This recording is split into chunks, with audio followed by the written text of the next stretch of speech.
இப்போ செம்ம ட்ரெண்டிங்கில் போயிட்டு இருக்க எக் ஸ்டஃப் பண்ண பஜ்ஜி தான் இன்னைக்கு நம்ம ப்ரிப்பேர் பண்ண போகிறோம். வெறும் எக் மட்டும் இல்லை, இதுக்குள்ள ஒரு கிரீன் கலர் ஸ்பைசியான சட்னியும் தான் ஸ்டஃப் பண்ணியிருக்கோம்.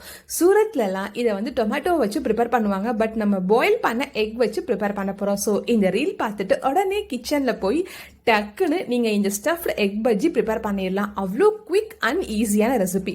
ப்ரிப்பரேஷன் ஸ்டார்ட் பண்ணிடலாம். இதுக்கு வந்து பாயில் பண்ண எக்கை வந்து எடுத்து வச்சுக்கோங்க. சைட் பை சைட் சட்னியும் நம்ம கிரைண்ட் பண்ண போகிறோம்.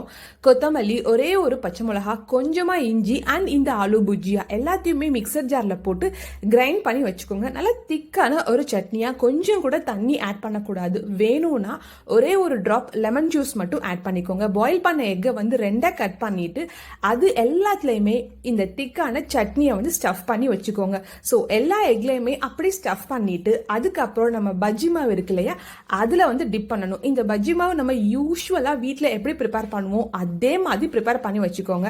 நான் சொன்ன மாதிரி எக்ல ஸ்டஃப் பண்ணிட்டேன், எல்லாத்தையும் ஸ்டஃப் பண்ணிட்டு இப்போ இந்த பஜ்ஜி மாவில் டிப் பண்ணிட்டு நல்ல சூடான எண்ணெயில் போட்டு பொரிச்சு எடுத்துக்கோங்க. எண்ணெய் வந்து நல்லாவே சூடாக இருக்கணும்.